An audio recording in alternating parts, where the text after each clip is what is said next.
Hey, you must be Katie. Yes, ma'am. I'm Cindy. It's nice to meet you.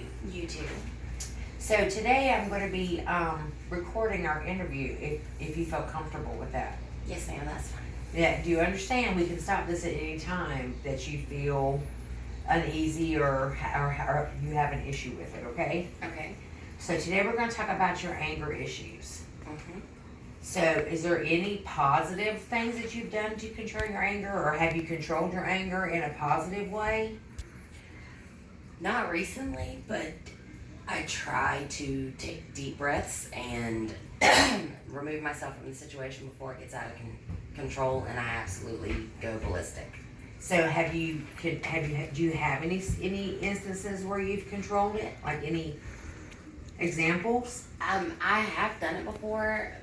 Sometimes when fighting with my child to get him up in the morning for school, I have to defer to somebody else to do it so I can take myself out of the situation before it becomes a really bad situation.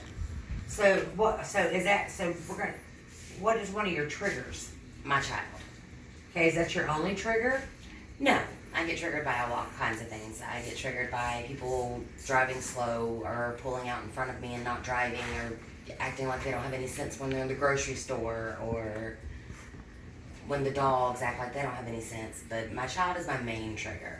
And so what are some of the things that he does that triggers your anger?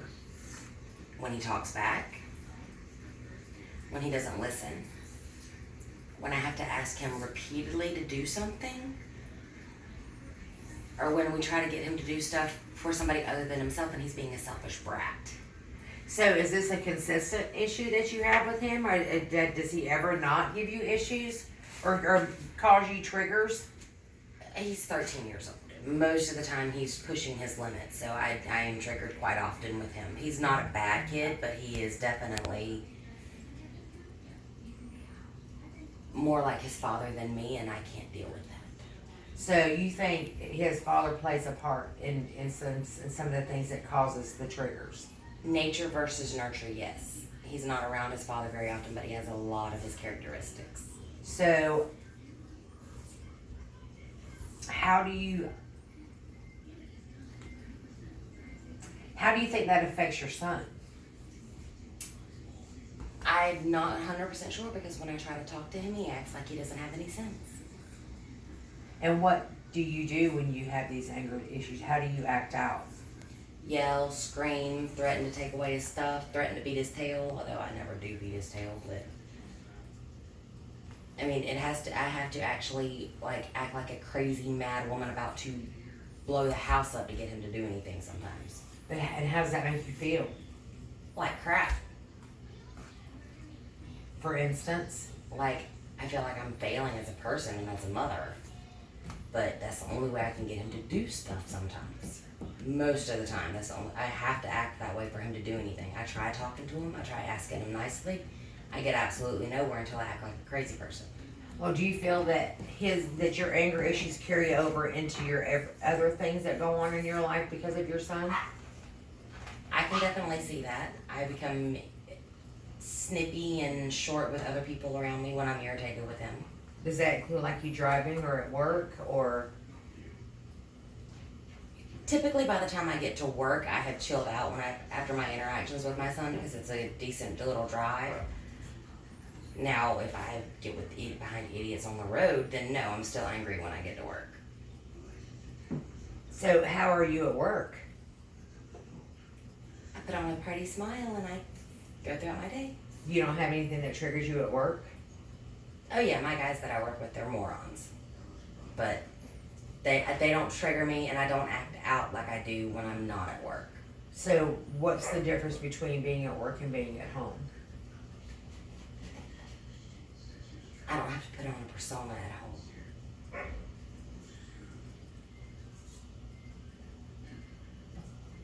Okay. So do you think your anger issues is causing issues with your son other than him being a smart mouth? Probably. And I try as hard as I can to not let it get to that point. But he pushes every button I have. It's like he does it on purpose because he thinks it's funny. because he'll laugh at me as I'm getting mad. Well, how do you think that that your anger issues affect him though, on a day-to-day basis? I have no idea. Because I try to talk to him about it, and he just acts like he could care less. So he doesn't have any issues acting out because you act out? He did have issues acting out, and he was in counseling. He even broke his hand one time because he got mad and punched the wall. So is that the reason why that you've chosen to seek counseling so you can also learn to control your anger? I think it would be beneficial to our relationship and me as a person to be able to control my anger. And what would you, I'm sorry to interrupt, what would you like to accomplish during these sessions? I want to be able to find my inner peace and to be able to walk away from my triggers without letting them get to the point where I lose my mind. Okay, but at the same time, if you're not able to walk away, how do you think we can progress in counseling and get you to the point where you can stand there and talk to your son without getting angry? That's what I'm hoping to learn how to do through the counseling. To come up with ideas together on ways that I can have a conversation with him without losing my mind or without him driving me completely crazy because he thinks it's funny. And I realize in the moment that he's doing it just to irritate me, but it still irritates me. Oh, I see. Now that makes some sense. So we will work really hard on that and see if we can come up with some ideas, and just continue to talk and try to find some ways that you can learn to relax and to stop and maybe count or something like that. I mean, we can find ways to help you to learn to control that anger. I do have a consent form that I need you to look over and sign if you don't mind. Okay. And when our session is over, I have a feedback form that I'd like you to fill out, just to kind of see how you're feeling about how our day went today. Okay. If you could do those things for me, I would really appreciate it. Okay. And here's my feedback form. Okay. Okay, so you can look over that, and I will get the consent form ready for you to look at. If you could sign it for me, it is just that tells you that I can't discuss anything with anyone outside of our sessions unless it comes to you harming yourself or harming others. Then I'm obligated to pass that information along to someone else.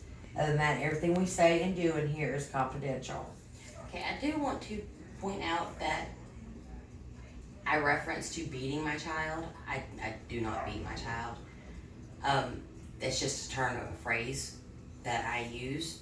So I do want to point that out to you. Okay, well that's fine. I mean, we can discuss that further too as our sessions go on. Okay? I don't look bad on you or down on you. People say a lot of things when they're angry. So and that's something else that we can address in future sessions as well. Okay. Okay? Absolutely. Thank you, and it was great talking to you today, and we will see you next time. Okay, thank you.